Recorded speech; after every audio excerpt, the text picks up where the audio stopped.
May trabaho ka naman dito. Bakit kailangan mo pang lumayo?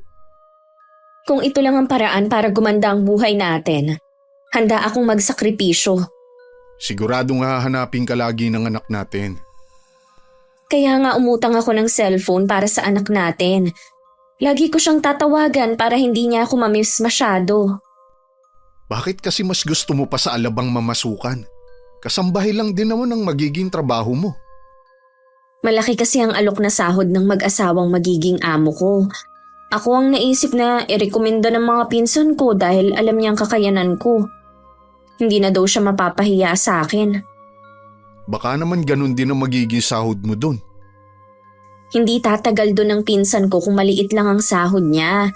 Yun nga lang, tuwing Pasko lang ako makakauwi dito. Pero ayos na yun. 2 taon lang naman ang magiging kontrata ko sa kanila. Matagal din yun ha.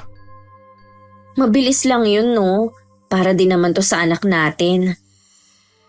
Sigurado ka na ba na sa bahay ng mga magulang ko iiwan ng anak natin? Lingguhan lang din kasi ako nakakauwi sa bahay. Sa bagay, hindi naman siya pababayaan ng mga magulang ko. Magbibigay naman ako sa nanay mo para hindi nakakahiya. Kung sa pamilya ko kasi iiwan si Julio, ang layo naman sa eskwelahan at hindi ko talaga maaasahan si inay sa pag-aalaga kahit ang mga kapatid ko. May mga kanya-kanya kasi silang trabaho eh. Wala namang problema kung kila nanay titira ang anak natin. Sigurado na matutuwa pa sila dahil magkakaroon ng bata sa bahay. Mahirap din sa akin na mapalayo sa anak natin. Kaya lang, nanghihinayang din kasi ako sa sahod na inaalok ng amo ng pinsan ko. Bihira na sa kasambahay ang ganong sahod sa isang buwan. May trabaho naman ako at hindi ko kayo pababayaan ni Julio. Alam ko naman yun. Kaya lang pareho pa tayong tumutulong sa pamilya natin. Oo nga. Hinihintay ko na nga lang makatapos ang bunso namin para siya naman ang tutulong sa mga magulang namin. Gusto ko na rin kasing magplano tungkol sa kasal natin eh. Gusto ko na nga rin. Lalo na lumalaki na ang anak natin. Sana sa mga susunod na taon umayo na sa atin ang pagkakataon. Ang pagtataksil ay parang kalawang. Dahan-dahang sumisira. Hindi lang tiwala ang nawawala kundi ang pundasyong pinangakong iingatan. Magandang araw, Miss Gwen. Isa rin po ako sa inyong masugid na tagapakinig. Naging libangan ko mula pa noon ang pakikinig sa inyong channel habang abala ako sa pagtatrabaho. Maliban kasi sa nakakawala ng pagod, lahat ng kwento nyo merong napupulot na aral. Tawagin nyo na lamang po ako sa pangalang Belinda. 30 anyos sa Tubong, Quezon Province. Sa kakapakinig ko sa inyong channel, nainganyo na rin ako na magbahagi ng aking sariling karanasan na may kinalaman sa kulam. Anong sabi ng nanay mo? Tumahan na ba ang anak natin? Oo, inilabas daw ng kapatid ko at binilhan ng ice cream. Ayun, tumahan na daw. Ay, salamat naman. Naiiyak nga ako sa awa kanina eh. Parang dinudurog ang puso ko. Natural na ganun ang maging reaksyon ng anak natin dahil ito ang unang beses na mawawalay ka sa kanya. Parang gusto ko ngang hindi tumuloy. Kung hindi ko lang naiisip na mapapasama ang pinsan ko sa mga amo niya. Panindigan mo na lang dahil inaasahan na ang pagdating mo doon. Sabi mo nga, sandali lang ang 2 taon.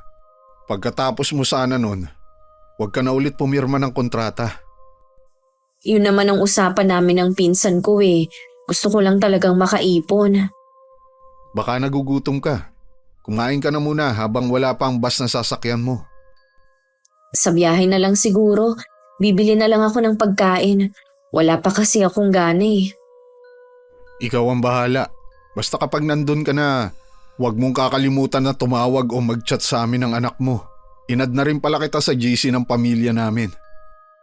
Ayos lang ba yun sa pamilya mo? Hindi pa naman tayo kasal eh. Oo naman. Asawa na rin kita. Kasal na lang naman ang kulang sa atin eh. Ayoko lang kasi na may masabi ang pamilya mo. Tanggap ka naman nila eh. Kung hindi, papayag ba silang maiwan ang anak natin sa kanila? Oo nga, hindi pa rin kasi ako komportable na tawagin silang pamilya na hindi pa tayo kasal. Pagbalik mo, tsaka natin planuhin ang pagpapakasal natin. Kahit simpleng kasal lang ayos na sa akin. Ang mahalaga lang naman sa akin ang makasama ko kayo ni Julio. May kalahating oras din bago dumating ang bus na sasakyan ko. Mahigpit pa kami nagyakap ni Gary bago ako umakyat sa bus na magdadala sa akin sa lugar na unang beses ko palang mararating sa buong buhay ko. Sa terminal na lang ako susunduin ni Ate Norma. Nang umandar na ang sinasakyan kong bus, umayos na ako ng upo at sakay na lala ang anak ko. Mabigat man sa dibdib ko na iwan siya para din naman sa kanya to. Halos 6 na oras din bago ko nakarating sa terminal kung saan ako hinihintay ng pinsan ko. Nagpalinga-linga ako at hinanap ko ang pamilyar na muka. Pero sa dami ng tao hindi ko siya makita. Ilang minuto na ako nakatayo lang sa pwesto ko nang marinig ko na may tumawag sa pangalan ko. Paglingon ko, isang matabang babae ang patakbong lumalapit sa akin. Ikaw na ba yan, Belinda? Mas gumanda ka ngayon ah. Wala namang nagbago sa akin. Kumusta ka na, te? Heto, lalong lumaki. Tara, dito muna tayo. Kinakabahan ako, ate. Unang beses ko kasing magtatrabaho sa malayo. Huwag kang kabahan. Kasama mo naman ako eh. Tsaka mababait ang mga amo natin. Inaalala ko rin ang anak ko. Naiintindihan naman kita na mahirap malayo sa anak. Pero sabi mo nga, gusto mong makaipon para sa kanya. Ang liit kasi ng sahod sa atin. Sapat lang para sa mga gastusin namin at nagbibigay pa ako kina nanay. Tapos tagabantay pa ng anak ko. Pagkatapos ng kontrata mo, kung gusto mong umuwi o maghanap ng ibang trabaho, hindi naman kita pipigilan. Yun nga lang, mahal tumira dito lalo na uupa ka ng bahay. Ang plano naman kasi namin ni Gary, pagkatapos ng 2 taon, magpapakasal na kami. Dapat noon pa kayo nagpakasal. Aba, 6 na taon na anak ninyo ha. Gustuhin man namin, hindi namin mauna dahil pareho pa kaming may obligasyon sa mga pamilya namin. Uy, sino nga pala nagbabantay sa anak mo? Iniwan ko siya sa pamilya ni Gary. Ha? O bakit sa kanila? Hindi sa nanay mo? Alam mo naman na malayo sa bayan ang bahay namin. Tsaka alam mo naman na walang tiyaga ang nanay ko sa pag-aalaga ng bata. Sigurado ka ba na maaalagaan kina Gary ang anak mo? Oo naman, tsaka lingguhan siyang uuwi sa kanila. Alam ko na gutom ka na. Kumain muna tayo bago umuwi ng bahay ng mga amo ko. Kailangan busog ka kapag haharap ka sa kanila. Ayaw kasi nila yung malamya ang kilos. Habang kumakain kami ni Ate Norma sa isang fast food, panay ang kwento niya. Mabait naman daw ang mga amo namin. Huwag daw ako magugulat dahil sadyang malakas lang ang boses nila kapag nagsasalita. Gusto rin daw ng mga yun mabilis kumilos. May 2 anak daw ang mag-asawa at nasa edad 30 na mahigit. Pero kung umasta daw parang mga bata pa. Maselan din daw ang mga yun. Kaya kailangan laging malinis ang buong bahay. Siguro may 1 oras din kami nag-usap bago umuwi. Hanggang sa loob nga ng taxi panay ang kwento ng pinsan ko. Hindi lang sa magiging trabaho ko pati na rin sa naging buhay niya. Pagdating agad akong kinausap ng mga amo niya. Tama nga lahat ng sinabi ng pinsan ko tungkol sa kanila. Puro oo na lang ako dahil hindi ko masyado maintindihan ng English ng mag-asawang Korean. Tulungan tayo sa mga gawaing bahay dito. Maliban sa pagluluto, yun pala ang hindi ko nasabi sa'yo. Hindi kasi sila kumakain ng pagkain Pinoy kaya ako na magluluto ng mga pagkain nila. Okay, grabe ang laki ng bahay nila, no? Buong buhay ko ngayon lang ako nakapasok sa ganitong bahay. Alam mo, ganyan din ang reaksyon ko noon. Ilang buwan din nga akong ganadong maglinis. Katagalan nagsawa na rin. Araw-araw ba naman eh. Ganun na lang lagi ang ginagawa. At least malaki ang sahod mo. Yun nga lang. Tsaka hindi naman sila madamot. Lahat pwede mong kainin. Bakit nga pala umalis yung pinalitan ko? Matagal na siya nagsabi na aalis na. Umuwi na kasi ang boyfriend niya galing Saudi. Balak na nila magpakasal. Ah, ganun ba? Buti pa siya ikakasal na. Huwag ka ngang mainggit. Ikakasal ka na rin pagkatapos ng 2 taon mong kontrata mo dito sa amo natin. Sa totoo lang, bigla akong kinabahan. Matagal din kasi ang 2 taon. Hindi kaya maghanap ng iba si Gary? Ngayon mo pa naisip yan. Samantalang nung nandun ka pa sa atin, hindi yan sumagi sa isip mo. Bigla ko lang kasing naisip ngayon.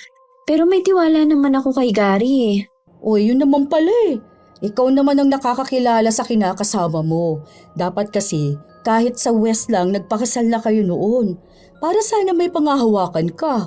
Ay, nandito naman na to. Naniniwala pa rin ako na hindi niya ako magagawang lokohin. Huwag ka nga mag-isip na kung ano-ano. Baka mamaya maapektuhan ang trabaho mo dito. Pasensya ka na ate ha. Huwag kang mag-alala. Wala kang magiging problema sa akin pagdating sa pagtatrabaho ko dito. Alam ko naman yun. Ikaw lang ang inaalala ko. Mas gusto ko rin kasing ikaw ang kasama ko kesa ibang tao. Mas panatag din nga ako na ikaw ang kasama ko. Tama na nga itong drama natin.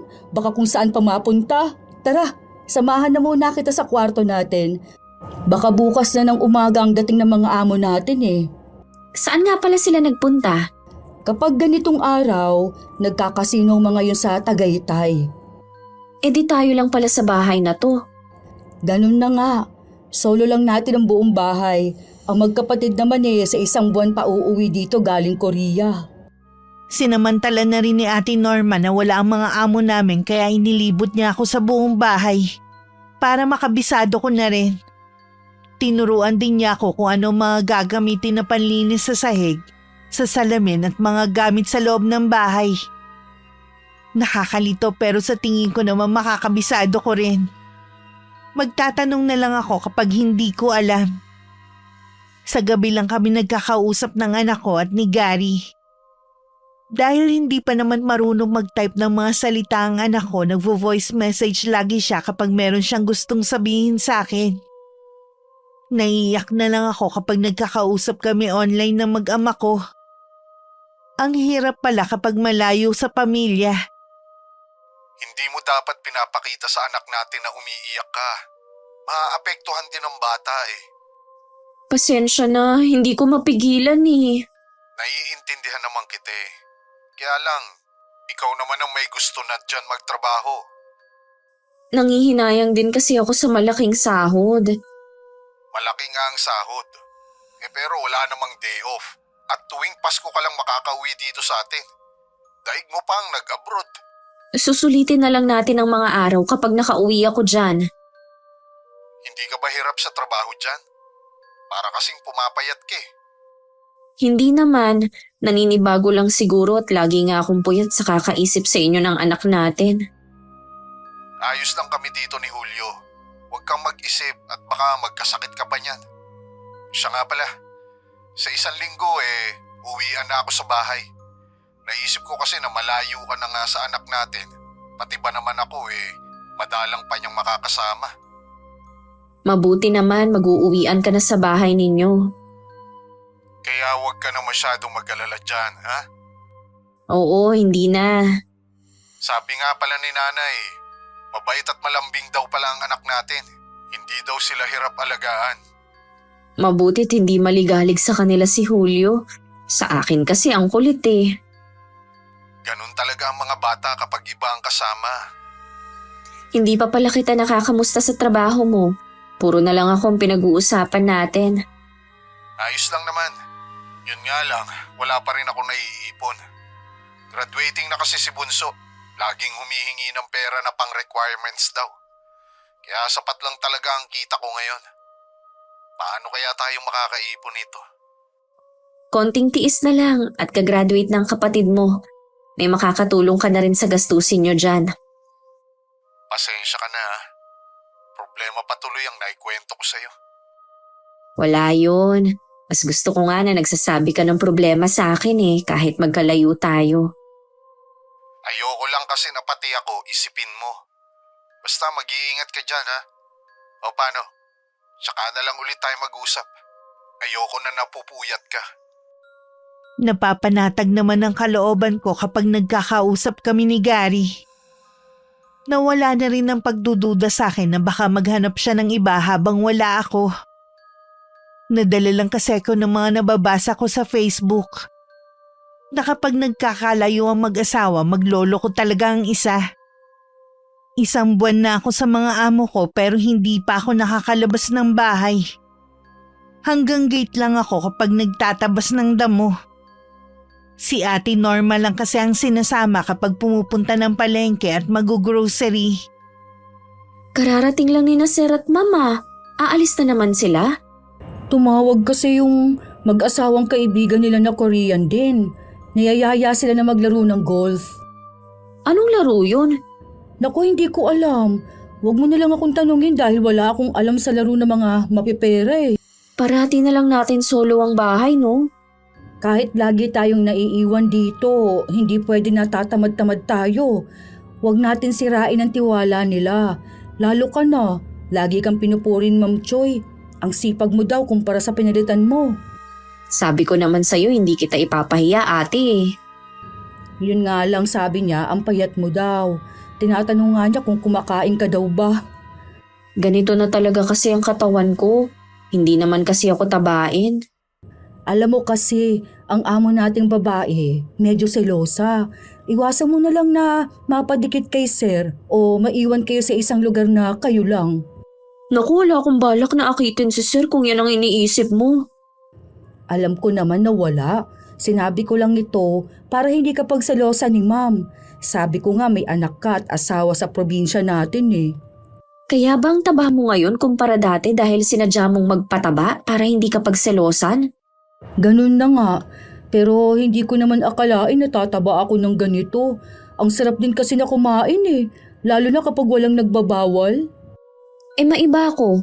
Wala ka na bang balita sa asawa mo at mga anak? Nakakachat ko ng mga anak ko pero wala na akong pakialam sa tatay nila.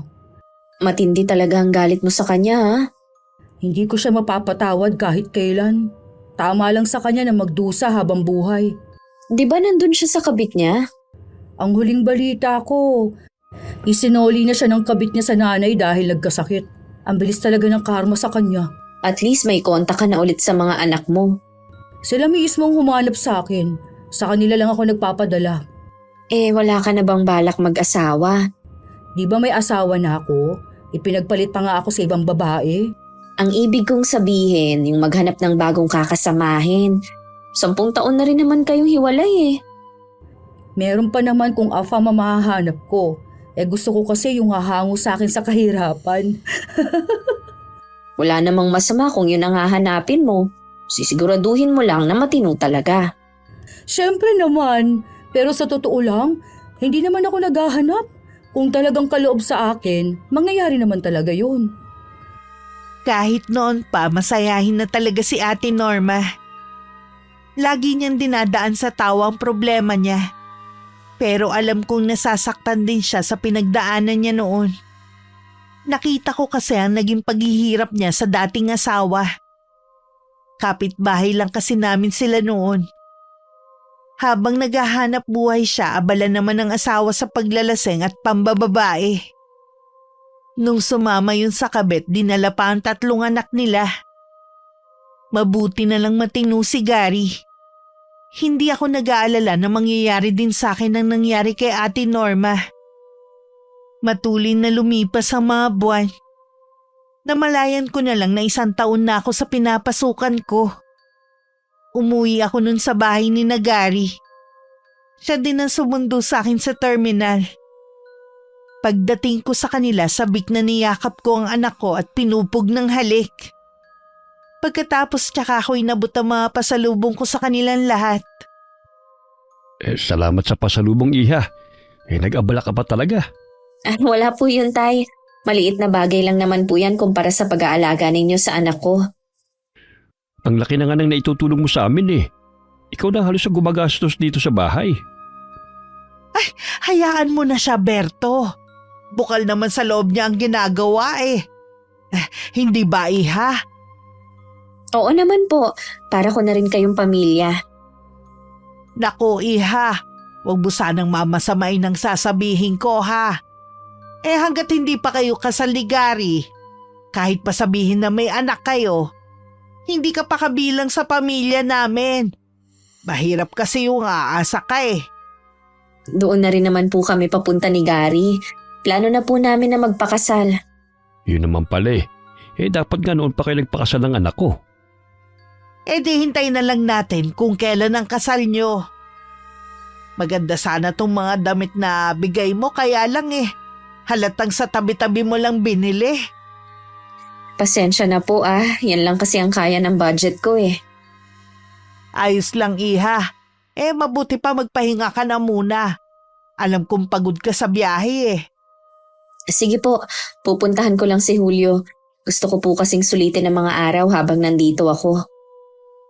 Bakit ba biglang nagbago ang trato mo sa manugang mo ha? Ang bait-bait mo kapag humihingi ka ng pambayad ng kuryente at tubig natin. Pati grocery iniasa mo na sa kanya. Una sa lahat, hindi pa natin siya manugang. At pangalawa, dapat lang na magbigay siya dahil nandito sa atin ang anak niya.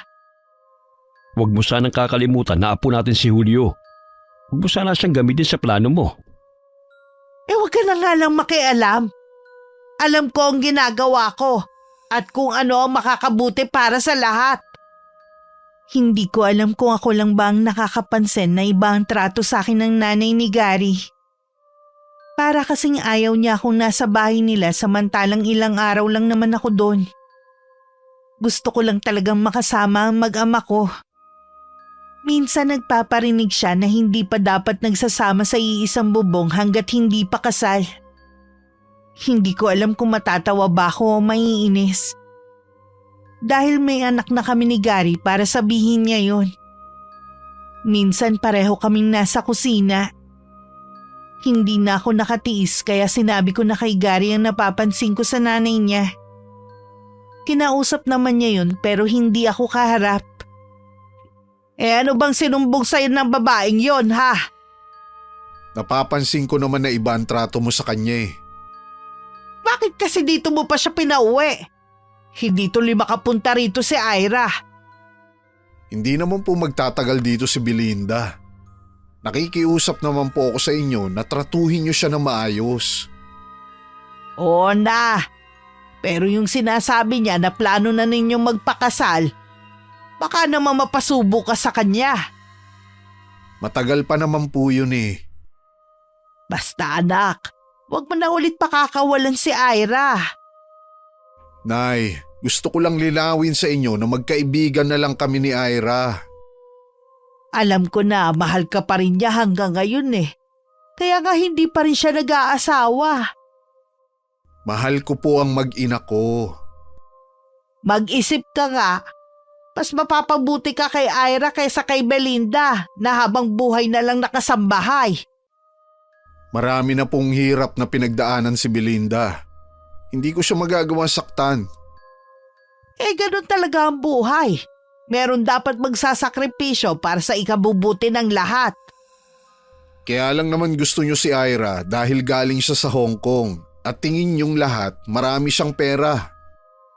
Marami naman talaga.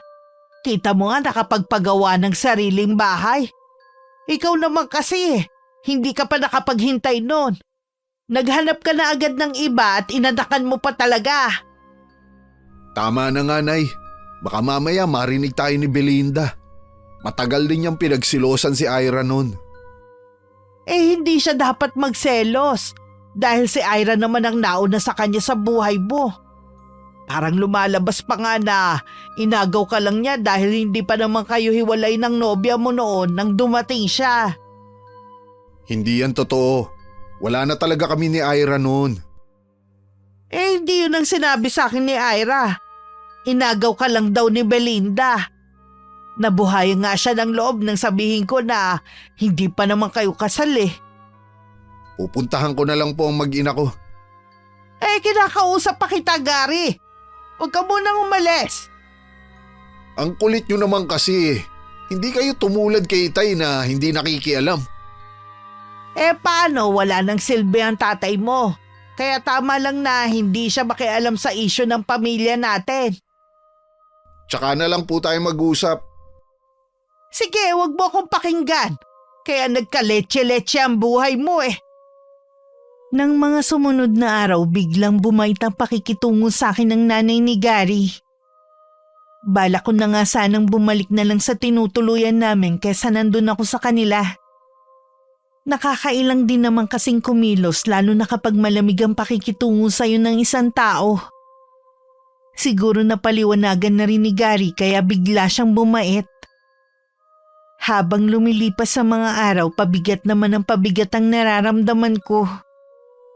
Kailangan ko na naman kasing umalis at bumalik sa trabaho. Sinulit na naming mag-anak ang natitirang araw ko. Dinalaw ko na rin ang mga magulang ko sa amin at doon kami natulog ng 2 gabi. Marami na nga rin ako nabalitaan kay nanay tungkol sa dating asawa ni Ate Norma. Dumating ang araw na babalik na ako sa trabaho ko. Mahigpit pang nakayakap sa akin ng anak ko at ayaw nang bumitaw. Kinuha lang siya ng lolo niya at pumalahaw na nga ng iyak at pilit pang nagpupumiglas. Hindi ko na rin napigilang tumulo ang luha ko. Hindi na rin kami nagtagal. Hinatid na ako ni Gary sa terminal ng bus. Kumusta ang bakasyon mo? Masaya naman. Kaya lang, ang bigat na naman ng dibdib ko nung umalis ako. Ganun talaga. Kami nga ng mga anak ko sa Maynila na lang nagkikita eh. Hindi pa kasi ako handa umuwi sa atin eh. Oo nga pala, dinalaw ko rin si inay sa amin. May nabalitaan din ako tungkol sa asawa mo. Wala na akong pakialam sa kanya. Huwag mo nang banggitin ang taong yun. Makinig ka muna kasi.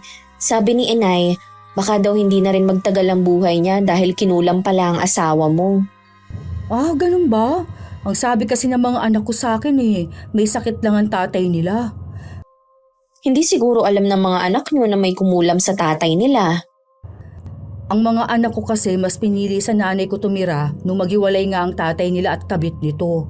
Doon ko lang ulit sila nakita pagkatapos ng ilang taon.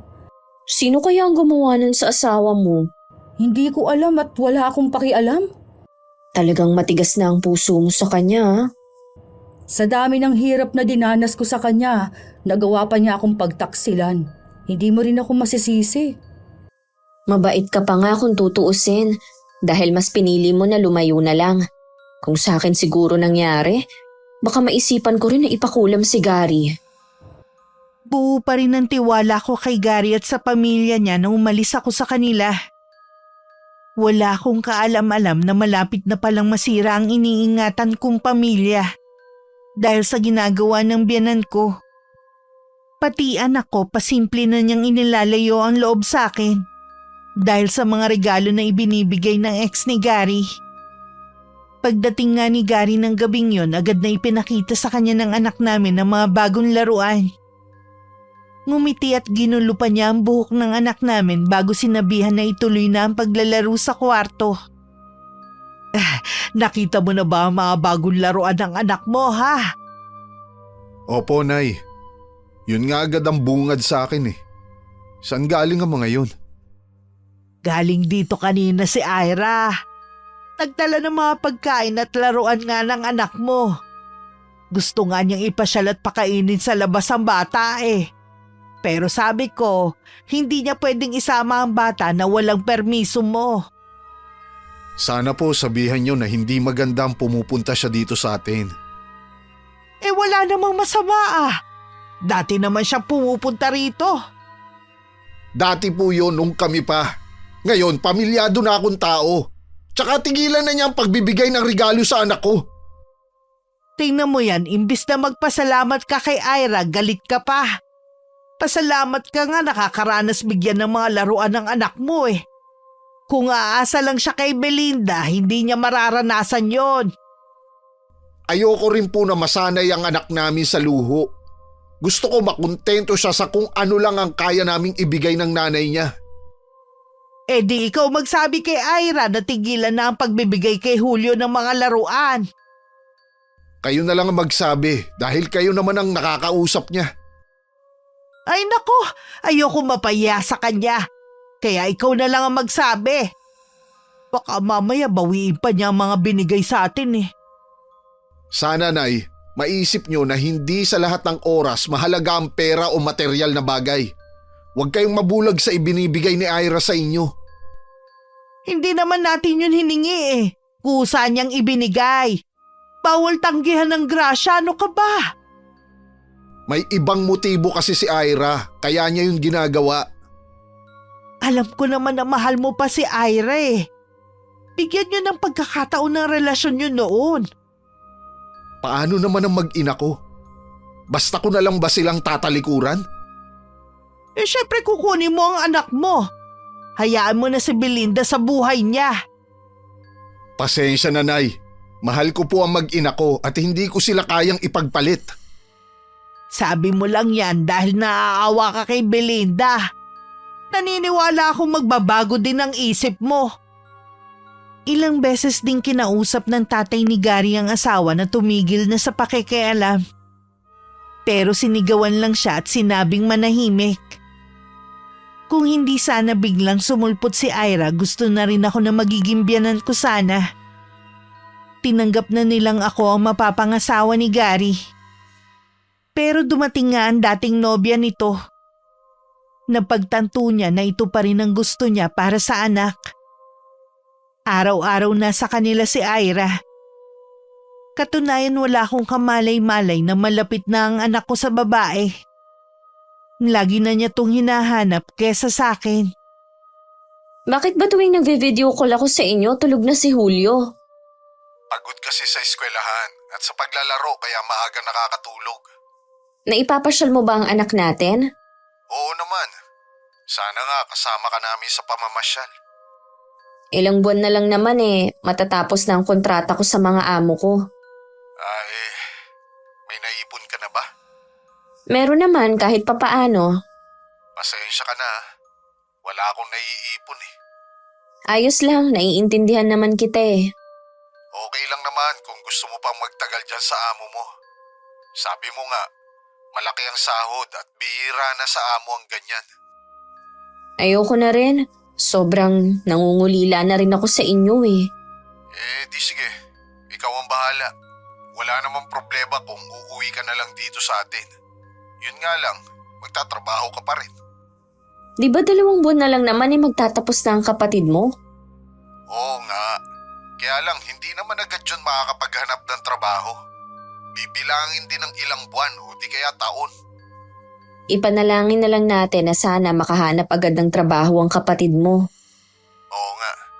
Sinabihan ko na rin siya para kahit papano makatulong sa mga gamot ni Itay. Siya nga pala, bakit parang ang tahimik ng GC ninyo? Nangangamusta nga ako pero sin lang ang lahat. Abala rin kasi ang mga tao dito. Abala? Lagi naman nasa bahay ang mga magulang mo. Di ko alam kung bakit.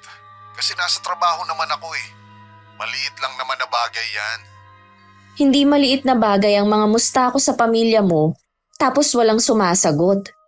Huwag mo sabihin na dahil dyan, nagtatampo ka na. Hindi naman. Kilala kita, Belinda. Palampasin mo na lang. Hindi naman kasi sa lahat ng oras, cellphone ang hawak ng mga kasama ko sa bahay. Oo na. Naalala ko na naman tuloy ang sinabi ng nanay mo dati. Hindi pa ako pamilya dahil hindi pa tayo kasal. Kalimutan mo na yon. Ang tagal na nun eh. Ewan ko ba? Bigla na lang sumagi sa isip ko ngayon. Baka pagod ka lang. Ang mabuti pa, magpahinga ka na. Sige, pahinga ka na rin. Ihalik mo na lang ako sa anak natin. Nang mga sumunod na gabi na tumawag ako, katutulog lang daw ng anak ko. Kahit nung mga sinundan na gabi, ganun pa rin. Sinubukan ko na rin na tumawag ng maaga pero wala pa daw sa bahay ang anak ko at kasama ang lola. Pumunta daw sa birthday party. 1 linggo ko na rin hindi nakakausap ang anak ko at sobrang namimiss ko na siya. Lagi tuloy akong tulala habang naglilinis ng bahay. Mabuti nga hindi ako nakakabasag. Minsan kasi nagugulat ako sa bigla na lang pagsulpot ni Ate Norma. Maliban kasi sa iniisip ko ang anak ko, may iba pa akong nararamdaman na hindi ko maipaliwanag. Di ba may cellphone ng anak mo? E di dun mo tawagan. Sabi kasi ni Gary na basag daw dahil nabitiwan sa paglalaro. Tapos tahimik din sa GC nila. Hindi ko maiwasan na mag-isip. Ano naman ang iniisip mo? Kung lagi mo namang nakakausap si Gary, hindi ka dapat naghihinala dyan. Hindi ko naman iniisip na meron siyang ibang babae. Ang iniisip ko, baka ayaw lang ipakausap ng nanay ni Gary ang anak ko sa akin. Baka mamaya pag uwi ko, malayo ng loob sa akin ang anak ko. Hindi naman siguro hahayaan na mangyari yun ni Gary. Aba, ikaw na nga itong nagsasakripisyong malayo sa anak ninyo eh. Dapat nga kayo na ang priority niya, pero pamilya pa rin niya ang inuuna. Naiintindihan ko naman siya sa bagay na yon. Kahit ako, kailangan ko pa rin tumulong sa pamilya ko. Hindi ka naman nila inuobliga o kumikilos pa rin ang mga magulang mo para mabuhay sila. Magkaiba naman kasi ang sitwasyon namin ni Gary eh. Tatay niya may sakit na at kailangan may maintenance na gamot. Sana pagkatapos ng hirap at pagsasakripisyo mo, happy ending pa rin ang pagsasama ninyo ni Gary. Oo naman. Sa tagal ba naman ang relasyon namin? Ay, siya nga pala, tinatanong ni Ma'am kung pagkatapos ng 2 taon tuloy ka pa rin daw ba sa pagtatrabaho dito? Hindi na. Buo na ang pasya ko. Namimiss ko na rin kasi ang pag-aalaga sa anak ko. Nagustuhan ka kasi ng mag-asawa. Kapag nagbago daw ang isip mo, magsabi ka lang sa akin. May ilang buwan ka pa naman dito eh. Ang sarap sanang kumita ng malaki. Yun nga lang, para na akong maluloka sa pangungulila sa anak ko. Maliit pa kasi ang anak mo at kailangan pa talaga ng kalinga ng isang ina. Yung mga anak ko kasi malalaki na kaya hindi ko na iniintindi masyado. Maghahanap na lang ako ulit doon ng mapagkakakitaan habang nasa eskwelahan ang anak ko. Ito talaga ang buhay nating mahihirap. Walang katapusang trabaho hanggang pagtanda. Kapag naman nabawasan ng obligasyon ni Gary sa kanila, baka hindi na rin niya ako payagang magtrabaho. Sana nga, dahil kung tutuusin, sapat naman ang kita niya para sa 3. Dumating ang kamag-anak ng amo naming lalaki galing sa Korea. Mga 6 sila. 1 buwan daw sila rito para maglaro ng golf. Kaya naging abala kami ni Ate Norma sa pag-aasikaso sa kanila. Mababait naman sila kahit hirap kaming intindihin ng sinasabi. Marami nga silang ibinigay na pasalubong sa amin ng pinsan ko. Dahil sa kaabalahan, hindi ako nakakatawag sa mag-ama ko dahil madalas hating gabi na gising pa rin ang mga amo namin. Nag-chat na lang ako na may bisita kami sa bahay kaya lagi akong abala. Imbis na malungkot, natuwa pa nun si Gary. Wala akong kaalam-alam na nagkakamabutihan na ulit sila ng dati niyang nobya. Ilang gabi na yatang hindi tumatawag si Belinda. Abala po siya sa trabaho dahil may dumating na bisita ang amo niya. Kumusta nga palang pamamasyal niyo kanina ni na Ira at Julio? Tuwang-tuwa nga ang anak ko eh. Ngayon lang niya kasi naranasan ang makapunta sa ganun lugar. Pinamili rin siya ni Ira ng mga bagong damit at laruan. Tambak na nga ang mga damit ng apo ko eh. Balak ko na ngang itapon ng mga luma niyang damit na galing sa nanay niya. Hindi na nga rin niya naaalala ang nanay niya, hindi tulad dati. Kahit naman sinong bata gugustuhin na maging ina si Ira. Nagyaya nga si Julio na magdagat naman daw kami. Ayun, pumayag naman agad si Ira. Naspoiled na ni Ira ang anak mo. Sayang nga lang hindi niyo anak si Julio. Di sana masaya kayong pamilya ngayon. Mahal naman ni Ira ang anak ko at tanggap niya kahit hindi galing sa kanya si Julio. Mabuti naman na tauhan ka na rin. Naguguluhan pa rin ako, Nay. Kung talagang mahal ko pa si Ira. Baka kasi dahil malayo lang si Belinda kaya… Mahal mo pa si Ira, wala nang ibang dahilan. Alisin mo na sa isip mo si Belinda. Mas magiging maayos ang buhay niyo kay Ira. Yan ang isipin mo. Hindi ko pa nga alam ang sasabihin ko tuwing tumatawag si Belinda. Lagi niyang hinahanap si Julio. Nauubusan na nga ako ng idadahilan eh. Kapag nakakahalata na siya, tsaka mo ipagtapat na nagkabalikan na kayo ni Ira. Alam ko na masasaktan ko si Belinda kapag nalaman niya ang totoo. Wala naman na siyang magagawa eh. Alam nga namang piliting ka pa rin niya na magsama kayo. Paano kung kunin niya ang anak namin? Huwag kang pumayag. Mas magiging maganda ang buhay ng bata sa piling natin. Palagay ko, hindi na rin sasama sa kanya ang anak namin.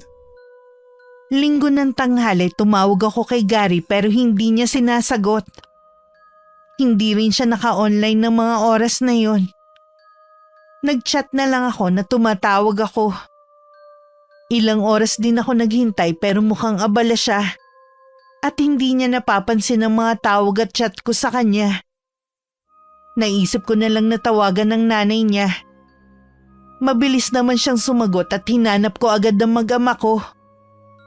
Kahit nasa kabilang linya ang matandang babae, ramdam kong kinakabahan siya. Wala sila rito, Belinda Saan po sila nagpunta? Ipinasyal ni Gary ang anak niyo. Saan po siya ipinasyal ni Julio? Nagpunta sila sa dagat. Patagal na kasi nagyayaya ang anak mo Ha? Sa dagat? Sila lang po bang dalawa? Oo, silang dalawa lang. Anong oras po kaya sila makakauwi? Baka gabihin na sila. Sasabihin ko na lang na tumawag ka. Sige po, pakisabi na lang. Salamat po. Ano ang sabi ng biyenan mo? Wala pa ang mag-ama ko. Nagpunta daw sila ng dagat. O sino ang mga kasama?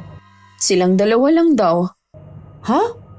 Mas masaya kaya magpunta sa dagat kapag marami kayo. Baka naman may mga kasama. Yun ang sabi ng biyanan ko Parang kakaiba naman yun. Sa bagay nga, meron nga palang mag-isa lang na pumupunta ng dagat kapag gusto mapag-isa. Natulala ka na dyan. Pakiramdam ko kasi merong itinatago ang nanay ni Gary. Ang hirap naman kasing manghula kapag nasa malayo ka Kung nandun ka sana, kapag ganyan na kinukutuban ka, madali mo na lang silang mapuntahan sa kanila. Yun na nga Sana lang walang kalokohang ginagawa yang si Gary habang ikaw ang nagpapakahirap dito. Wala naman siguro. At saka hindi naman siya kukonsintihin ng pamilya niya. Naalala ko kasi ang biyenan ko nun Alam na pala niyang may kabit ang asawa ko, pinagtatakpan pa niya. Ako pa talagang sinisi niya kung bakit nagganap ng iba ang asawa ko. O ayan tuloy, pare-pareho na silang nakarma. Mas maigi pa rin na matutunan mong magpatawad. Matagal na naman yung nangyari Madaling sabihin yan, pero kapag ikaw na ang nasa katayuan ko, hindi ganun kadaling makalimutan ang nangyari. Hanggang ngayon nandito pa rin ang sakit sa puso ko dahil sa ginawa nila. Siguro nga, panahon na lang ang makakapagpahilom ng sugat na ginawa nila sa'yo, ate. Kapag ang nangyari sa kanya ang napag-usapan, nawawala ang pagiging masayahin ni Ate Norma. Kahit malumanay siya magsalita, mababakas naman sa mukha niya ang matinding galit. Iniba ko na lang ang usapan namin. Tungkol naman sa pag-alis ng amo namin. Ilang araw na naman kaming dalawa lang sa bahay na yun. Magbabakasyon daw ang mag-asawa ng 1 linggo. Sinubukan ko ulit tawagan ng asawa ko kinabukasan ng umaga pero hindi pa rin niya sinasagot. Hindi pa rin siya online ng mga oras na yun. Itinago ko na lang ang cellphone ko at inumpisahan na ang trabaho. Kahit wala kasi ang amo namin, kailangan gawin pa rin namin ang mga gawain sa araw-araw. Pagkatapos naman nun, pwede na kaming magpahinga. Hindi ka ba papasok sa trabaho ngayon? Hindi po muna. Napagod ako kahapon Tumawag nga pala sa akin si Belinda. Hindi ka daw niya makontak Ano po ang napag-usapan niyo? Tinatanong lang naman kayo mag-ama. Nadulas nga ako Nasabi ko na nagdagat kayo. Nasabi niyo po ba na kasama namin si Ira? Sinabi ko na kayo lang mag-ama. Matagal na kasi kakong nagyayaya ang anak nyo. Hindi ko na alam ang gagawin kung paano siya maiiwasan. Nakukonsensya na rin ako Kung hindi mo na talaga maitatago, Mabuti pa nga sabihin mo na sa kanya para hindi na rin siya umasa na may babalikan pa siya rito. Hahanap lang ako ng tamang tiyempo. Siya nga pala. Pakisabi naman kay Ira na ubos na ang grocery dito sa bahay. Nabanggit nga po niya na balak niyang mamili mamaya. Dapat siguro, wag niyo nang tanggapin ang padala ni Belinda. Hihiwalayan ko na rin naman siya eh. Tsaka na siguro kapag hiwalay na kayo. Malaking tulong din kasi sa bayarin ang pinapadala niya eh. Baka kasi wala na siyang maipon. Nagpapadala rin kasi siya sa kanila eh. Hayaan mo na kung magpadala siya sa atin. Nandito naman sa puder natin ng anak niya. Sige na nga po, kayo nang bahala. Ano na nga pala ang plano niyo ni Ira? Gusto niya bago kami magsama sa iisang bubong, dapat daw hiwalay na talaga kami ni Belinda. Inaalala din niya kasi ang sasabihin ng mga tao. Ayaw niyan lumabas na mga agaw siya. Tama rin naman siya. Iniingatan lang naman niya ang reputasyon niya eh. Habang gumagawa, hindi ako mapakali. Panay ang tingin ko sa cellphone sa bulsa ng suot ko. Binilisan ko na lang ang paglilinis ko para makatawag na ako kay Gary. Hindi na nga muna ako nagmerienda kahit inaalok ako ni Ate Norma. Pagkatapos ng mga gawain ko, tinawagan ko ulit si Gary. Mabuti naman sinagot na niya. Mukhang kagigising lang niya. Ibig sabihin hindi siya pumasok sa trabaho ngayon. Huminga muna ako bago nagsalita. Kahapon pa ako tumatawag sa'yo. Hindi ka rin naka-online. Pasensya ka na. Busy kasi ako kahapon. Nabanggit nga ng nanay mo na pumunta kayo ng anak natin sa dagat. Sino kasama nyo? Ay, kami lang dalawa. Ha? Nag-enjoy ba naman kayo na dalawa lang? Oo naman. Bakit hindi mo isinama ang pamilya mo? Ay, ano kasi, inatake na naman si Itay. Gising na ba si Julio? Gusto ko sana siyang makausap eh. Lumabas sila ni Inay eh. Hindi ko alam kung anong oras sila babalik. Ilang araw ko na kasing hindi nakikita at nakakausap ang anak natin. Mamaya kapag nandito na sila, i-chat na lang kita para makausap mo. Hindi na ba maayos ang cellphone niya? Wala nang pag-asa na maayos eh. Namimiss ko na kasi ang voice message niya eh. Kapag nandito ako sa bahay, ipapahiram ko sa kanya to cellphone ko para makapag-send sa'yo ng voice message. Siya nga pala, nagsabi na ako sa mga amo namin na pagkatapos ng kontrata ko sa kanila, uuwi na ako dyan. Sigurado ka ba na uuwi ka na dito sa atin? Oo, ayoko nang magtrabaho dito. Mas gusto ko na makasama kayo ng anak natin. Mahirap kasi ang buhay dito sa atin eh. Alam mo naman yan. Baka mahirapan kang maghanap ng trabaho dito. Di ba plano naman natin magpakasal? E di habang wala pa ako nahahanap, ikaw na munang bahala sa amin ni Julio. Siyempre, hindi ko naman kayo pababayaan ng anak natin. Pero iba pa rin kasi kapag pareho tayong may trabaho. Bakit pa pakiramdam ko ayaw mo kong umuwi dyan? Meron ka bang itinatago sa akin? Ano naman na itatago ko sa'yo? Hindi ko alam. Pero iba na kasi ang sinasabi mo ngayon. Samantalang dati, ayaw mo na magtrabaho ako dito. Tsaka napapansin ko, hindi mo na binabanggit ang mga plano natin. Alam nga namang araw-araw ko yun banggitin sa'yo. Kaya nga nakaplano na eh. Huwag mo naman akong pag-isipan na masama. Kung nagsasakripisyo ka, ganun din naman ako. Pasensya na. Pagod lang siguro ako. Basta, hihintayin ka namin ni Julio dito. Mag-iingat ka lagi dyan, ha? Ngayon ko lang napagtanto na mahirap pala talaga yung malayo sa kinakasama. Kahit walang ginagawa na pag-iisipan ng masama. Malaki ang tiwala ko kay Gary. Alam kong hindi niya ako lolokohin.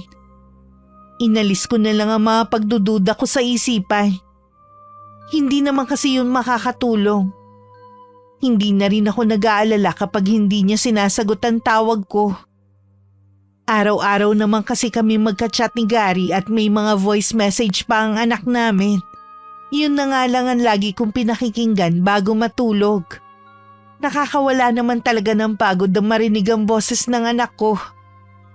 Bago ako magsimula sa mga gawain ko, titingin muna ako sa kalendaryo na nakasabit sa likod ng pintuan namin.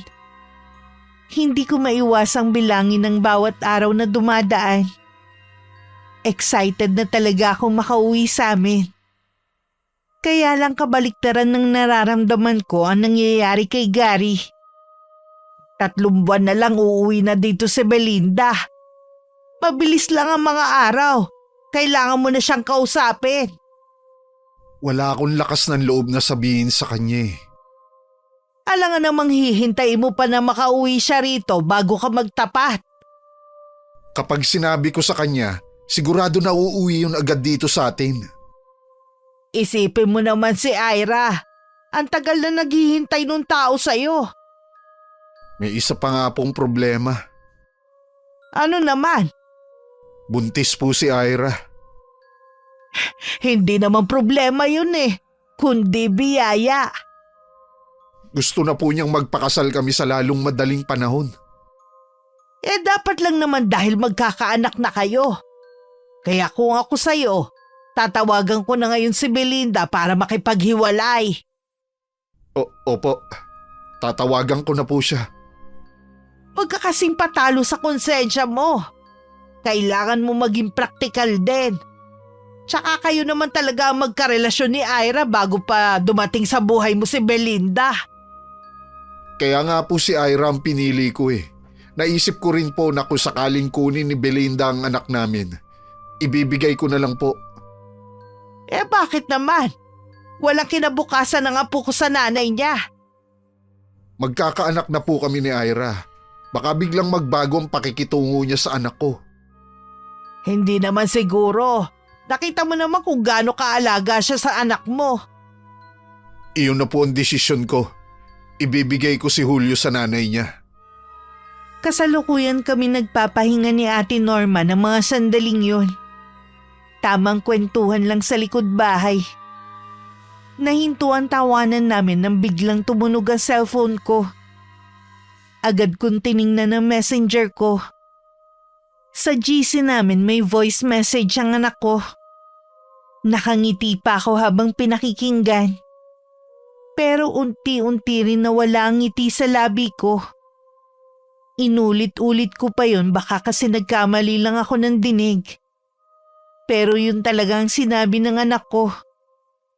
Tinatanong niya kung kailan ulit pupunta si Tita Ira niya sa bahay para mamasyal sila.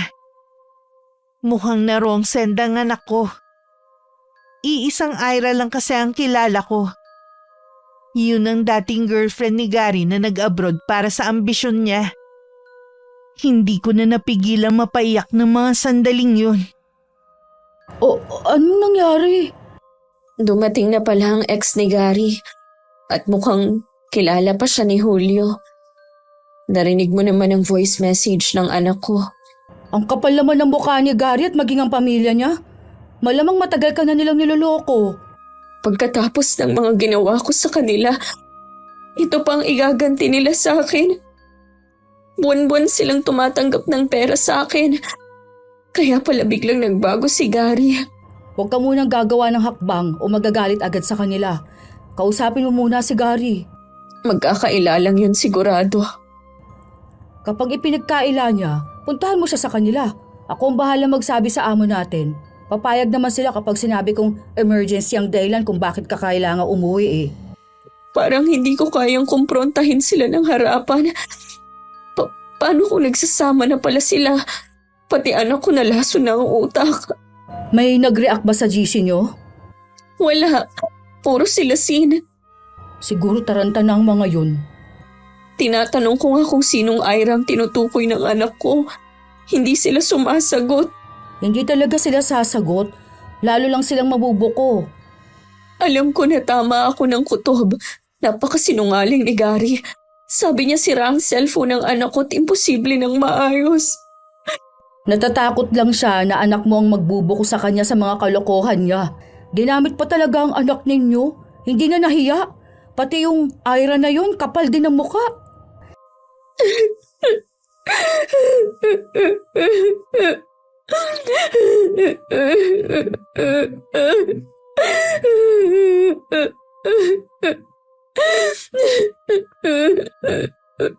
Sige, umiyak ka lang. Ilabas mo ang bigat na dinadala mo. Alam ko masakit na pagtaksilan. Galing na ako dyan eh.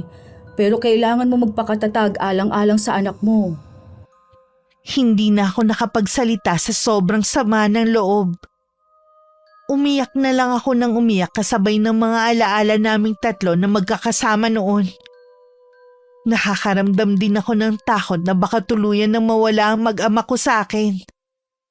Nahuli na ang lahat para mabawi ko pa sila. Nang mga oras na yun, nagkakagulo naman sa bahay ni Nagari. Umiiyak ang anak ko dahil inagaw ng ama ang cellphone niya. Nasa kandungan to ng lolo niya at pilit pinapatahan. Tumigil ka nga sa kaiiyak mo, Julio! Kanina ka pa iyak ng iyak! Naririndi na ako sa'yo! Huwag mong masigaw-sigawan ng apo ko, ha? Gagawa ka ng kalokohan. Tapos itong bata ang pagagalitan mo?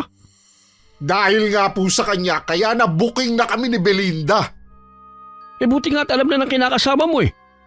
Sobra nang ginagawa niyong panloloko sa kanya. Matapang kang magloko.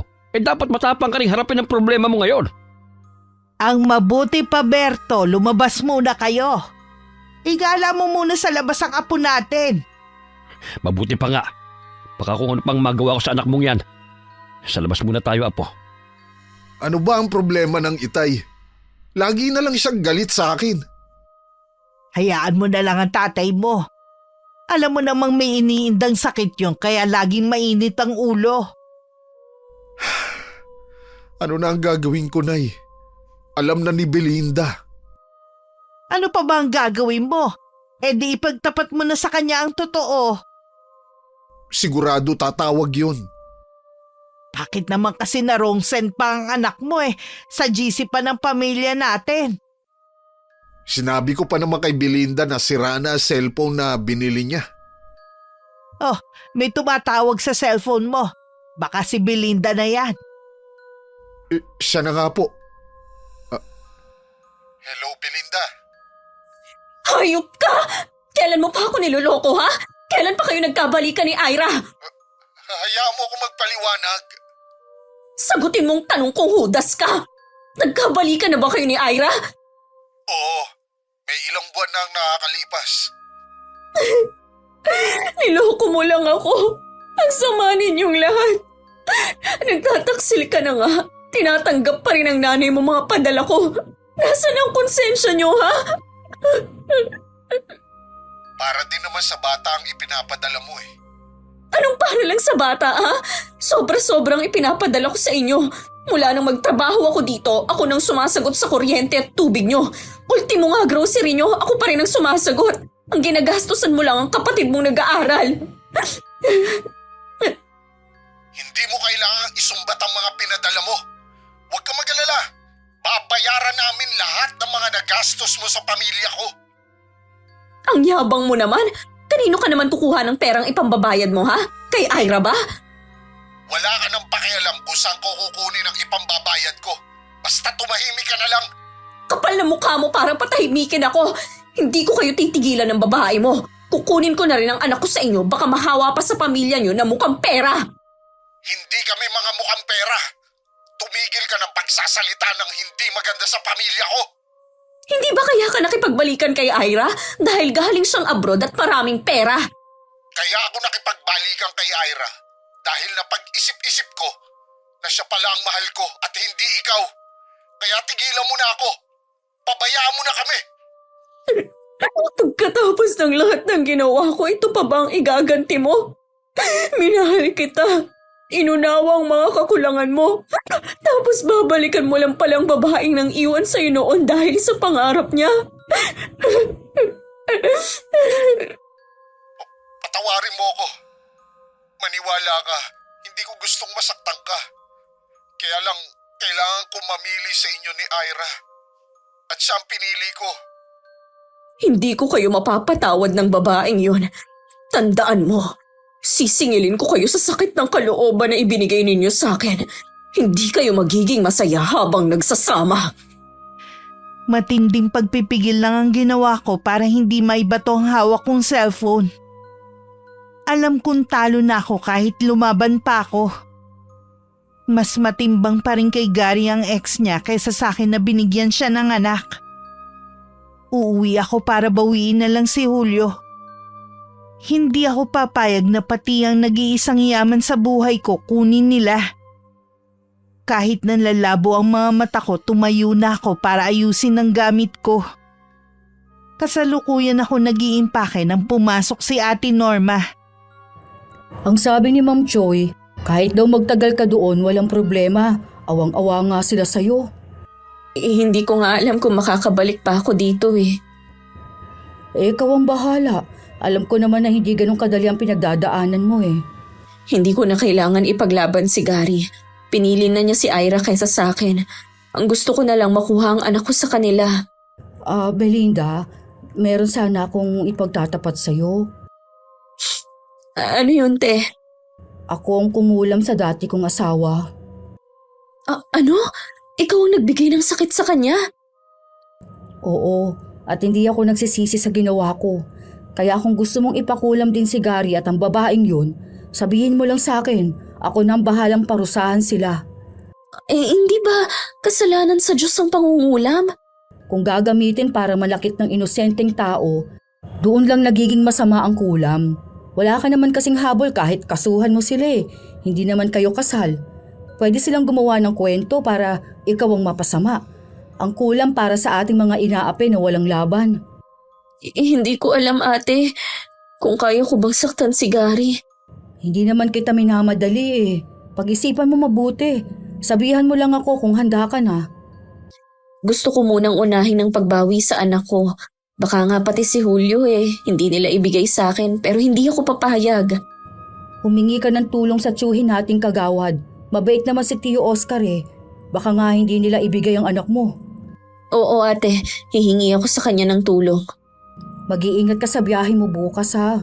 Pag-isipan mo rin yung sinabi ko sa'yo. Tumango lang ako kay Ate Norma. Itinuloy ko na ang ginagawa kong pagtitiklop ng mga damit at sakay nilalagay sa malaking bag. Hindi rin maalis sa isip ko ang sinabi ng pinsan ko. Hindi ko akalaing may alam siya sa karunungang itim na dati naririnig ko lang sa mga matatanda. Sa takot ko, hindi ko na siya inusisa pa kung paano niya yun natutunan.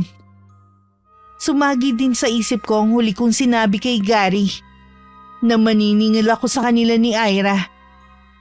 Kinabukasan pagkababa ko sa terminal, dumiretso na ako sa bahay namin. Umiyak na naman ako sa nanay ko habang kinikwento ang kataksilan ni Gary. Naiintindihan namang niyakap ako ni inay. At pinayuhan din ako na humingi ng tulong sa pinsan niyang si Tio Oscar.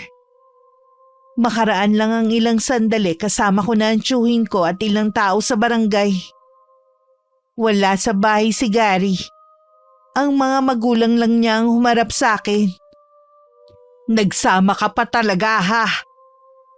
Gusto ko lang pong makuha ang anak ko. Alam ko na hindi niyo siya basta ibibigay. Hindi mo maaaring kunin na lang basta ang apo ko. Hintayin natin si Gary.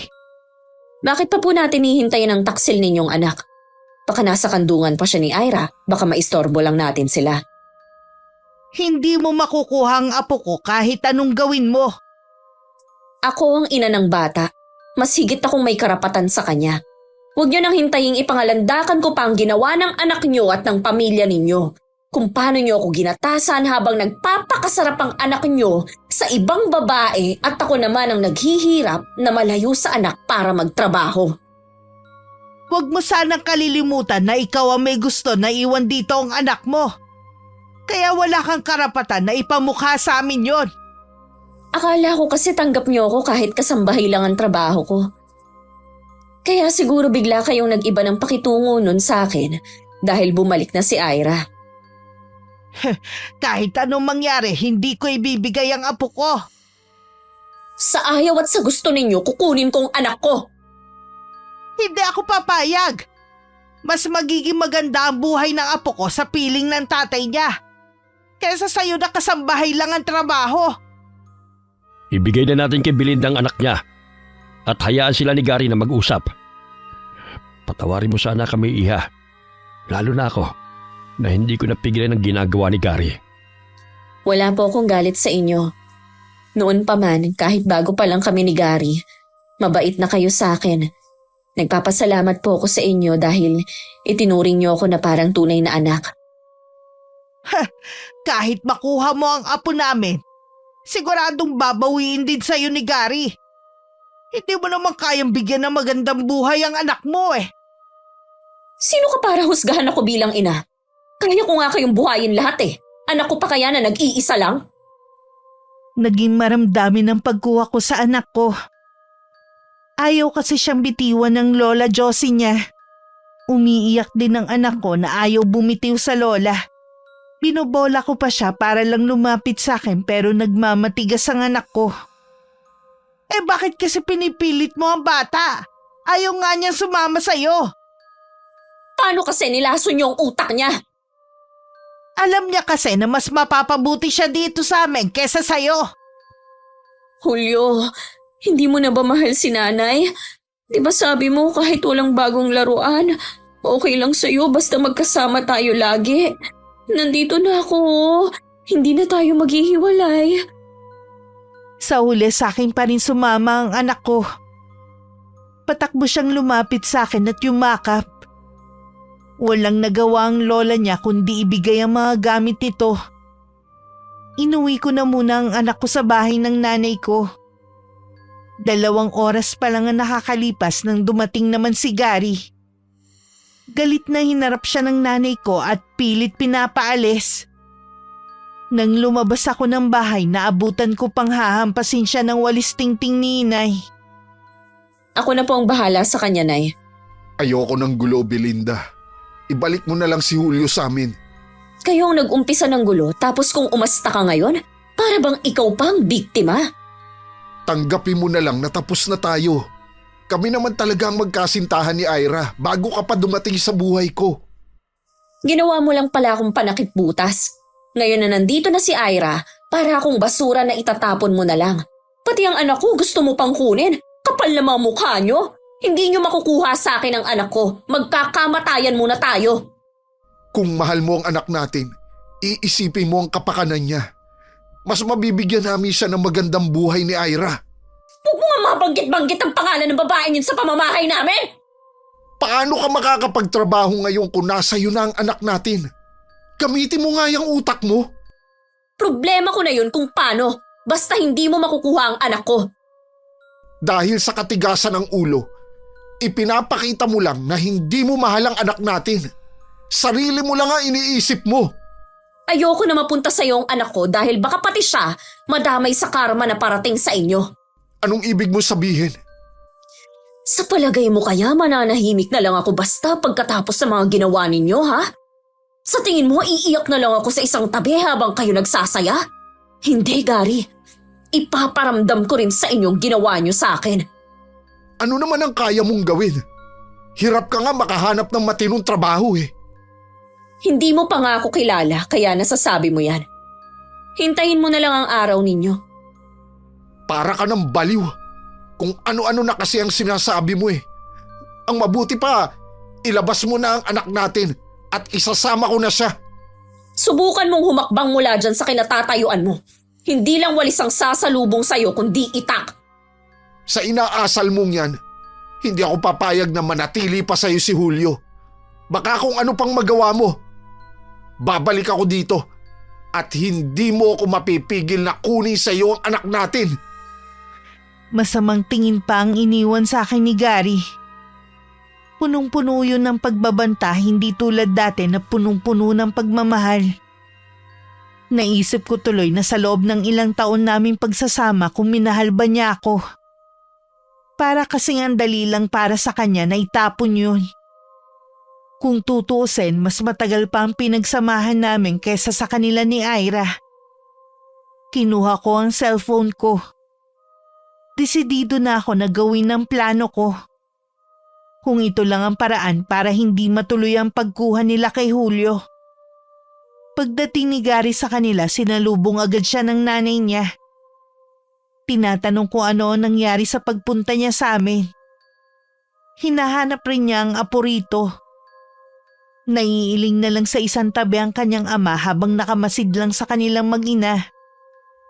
Kahit kanina pa masama ang pakiramdam niya, hindi siya makapagsabi dahil sa nangyayari. Ayaw niya po talagang ibigay ang anak namin. Dinaan ko na nga sa paninindak eh. Hindi pa rin matinag.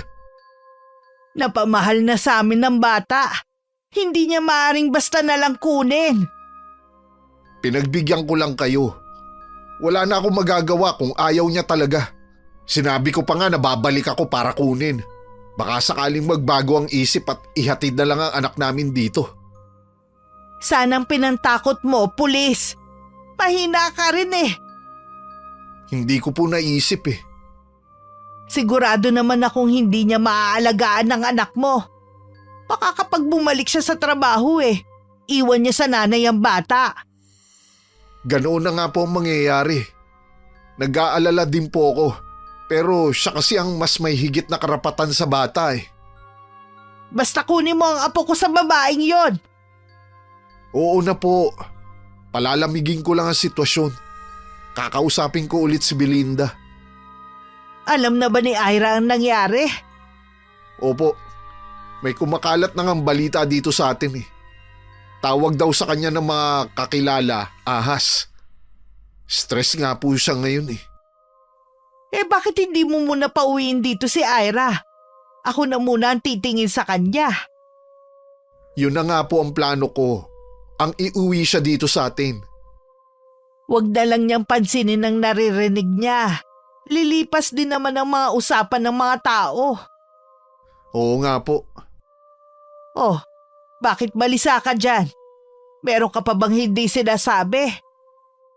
Pinagbantaan po kasi ako ni Belinda na maniningil siya sa ginawa namin sa kanya. Sa palagay mo kaya niyang gumante? Sa pagkakakilala ko po sa kanya, kahit langaw hindi niya kayang patayin.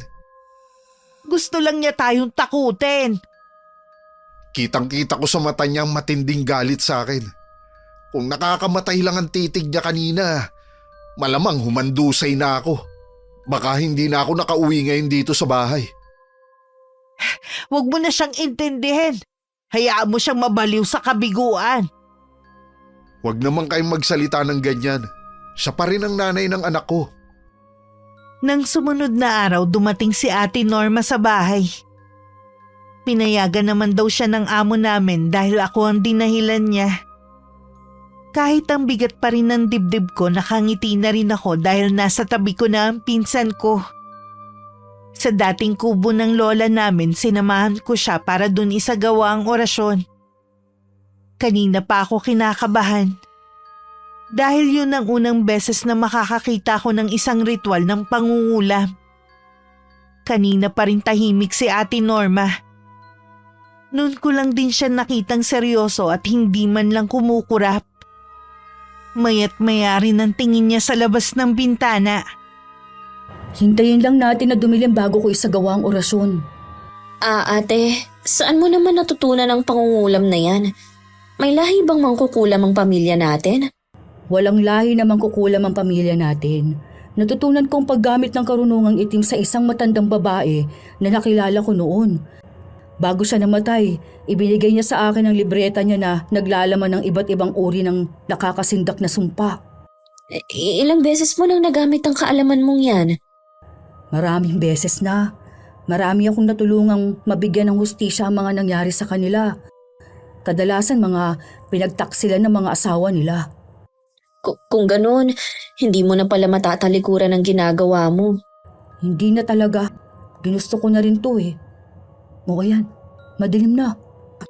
Sana hindi ko pagsisihan ang gagawin kong to sa dalawang yon. Ipaparanas mo lang naman sa kanila ang ginawa nila sa'yo. Isang paghihiganti na hindi nila makakalimutan. Tama ka, te. Hindi na uso ngayon ang pagiging martir. Kailangan kung anong ginawa sa'yo, yun din ang gawin mo sa kanila. Kapag umepekto na sa kanila ang sumpa, Huwag ka na makikipagkita sa kanila anumang mangyari. Bakit naman? Baka kasi maawa ka sa kanila eh.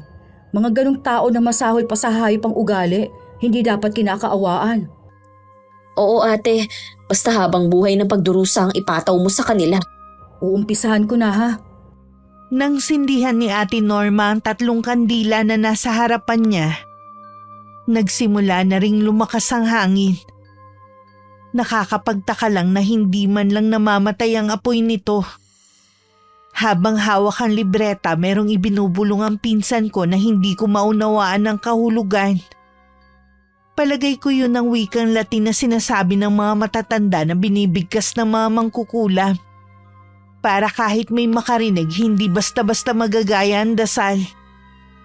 Pagkatapos sunugin ang damit ni Gary kasama ang litrato ni Ira, ibinaon yun ni Ate Norma sa malalim na hukay sa lupa. Ang lupa kung saan pinagbaunan ng litrato, doon inilagay ang 3 kandilang may sinde.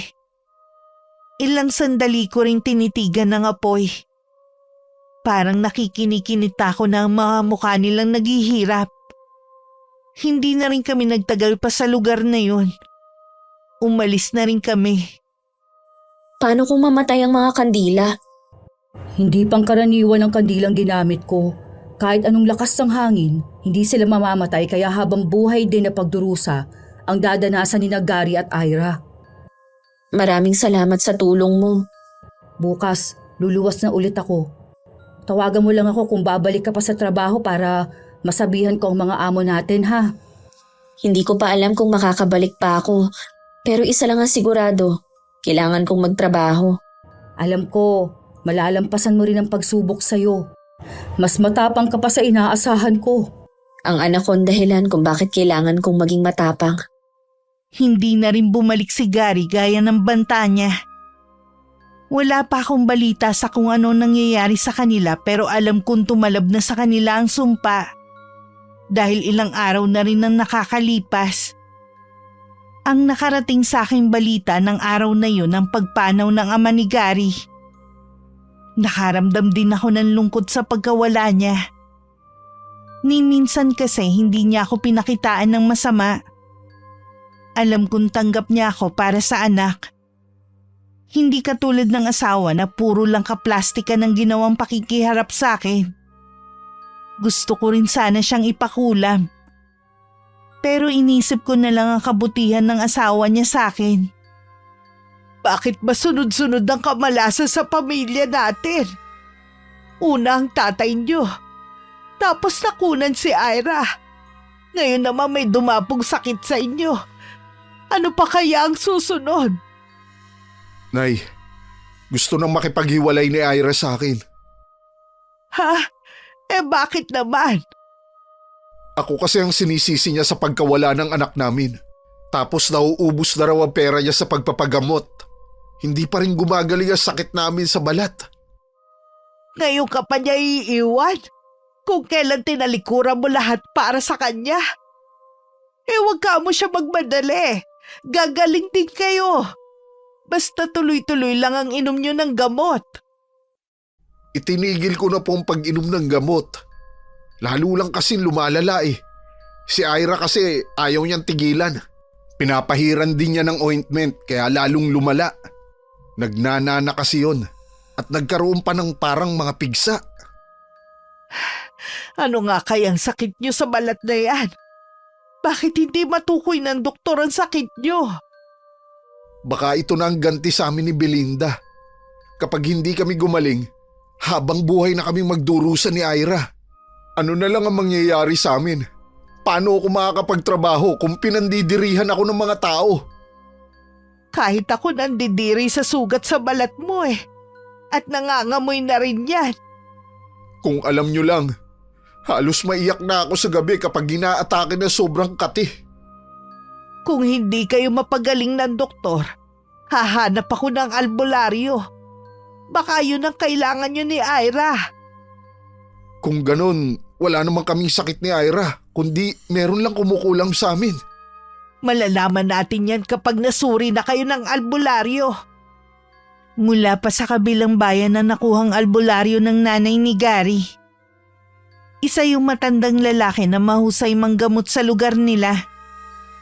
Agad na sinuri nito ang dalawa at pagkatapos tinapalan ng mga malalapad na dahon ng mga sugat. Kahit paano naibsan nun ng hapdi at kirot sa mga sariwang sugat. Pero kahit ang matanda, inamin na hindi kayang gamutin ng dalawa. Akala ko ba mahusay kang albularyo sa inyo? Bakit hindi mo sila mapagaling? May hangganan din ang kakayanan namin ha. Mapapagaling lamang sila kung mismo ang gumawa nito ay babawiin ang sumpa. Pero kung hindi, habang buhay na nilang mararanasan ang sumpang ibinigay sa kanila. O di kay mahanap nila ang pinaglibingan ng mga litrato nila na imposible namang makita. Hayaan na lang po natin kung wala talagang lunas ang sakit namin. Tatanggapin na lang namin na karma na ito sa amin. Hindi dapat kami nanakit ang damdamin ng inosenteng tao. May kasalanan din kasi ko sa nangyari. Pinilit-pilit pa kasi kitang hiwalayan si Belinda Kung makiusap kaya tayo sa kanya. Malabo na yan, Nay. Balita ko, lumipat na sila ng bahay ng pamilya niya. Ibig sabihin lang nun, ayaw na niya akong makita pa. Dahil sa paghahangad ko ng maginhawang buhay, ito naman ang naging kapalit sa atin. Naaawa ako kay Bunso. Nakatapos nga siya ng pag-aaral. Habang buhay naman niya akong papasanin. Sana lang, huwag siyang magsawa na tulungan tayo. Utang niya sa'yo kung bakit siya nakapagtapos. Hindi niya tayo tatalikuran. Sana mapatawad ako ni Belinda. Pinagsisisihan na namin ni Ira ang ginawa namin. Hindi ako susuko na hanapin si Belinda para makahingi rin ng kapatawaran sa kanya. Sana lang huwag niyang ipagkait sa akin na makita ang apo ko. Lumipat na kami sa bayan kung saan malapit sa lahat. May trabaho na rin ako sa isang antique shop. Maayos naman ang trabaho ko sa ngayon at higit sa lahat nakakasama ko pa ang anak ko. Lagi pa rin kaming nagkukumustahan ni Ate Norma. Pero hindi na namin napag-uusapan ang ginawa namin. Tama lang na ibaon na yun sa limot. Wala na rin naman akong balita kina Gary at Ira.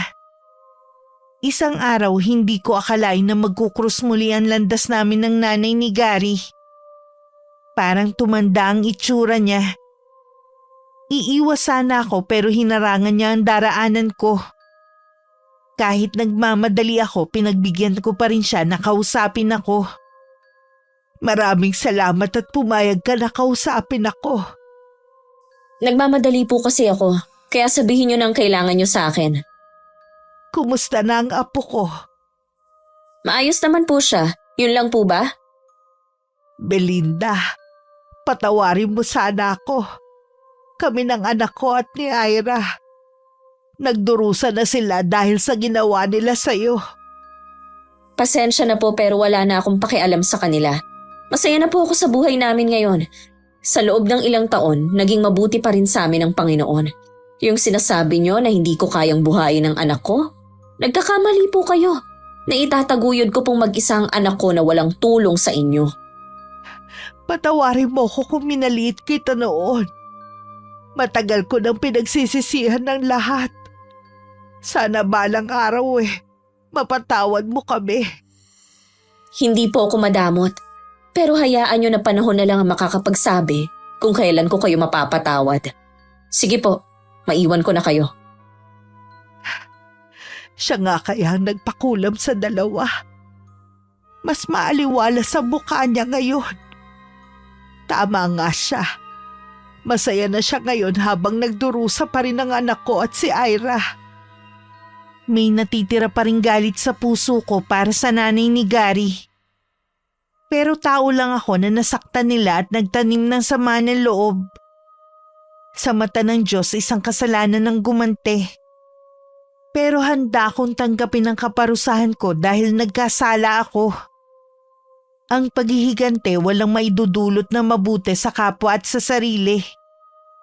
Pero dahil nabulag ako sa galit, nakagawa ko ng malaking kasalanan. Hindi ko hinihikayat ang kapwa ko na gayahin ninyo ang ginawa ko. Mas piliin nyo pa rin magpatawad ganong mang kalaki ang naging kasalanan sa inyo. Ang tunay na kaligayahan ay ang marunong magpatawad at magpakumbaba. Maraming salamat, Miss Gwen, sa pagbasa ng aking kwento. Mabuhay ang inyong channel. Wakas.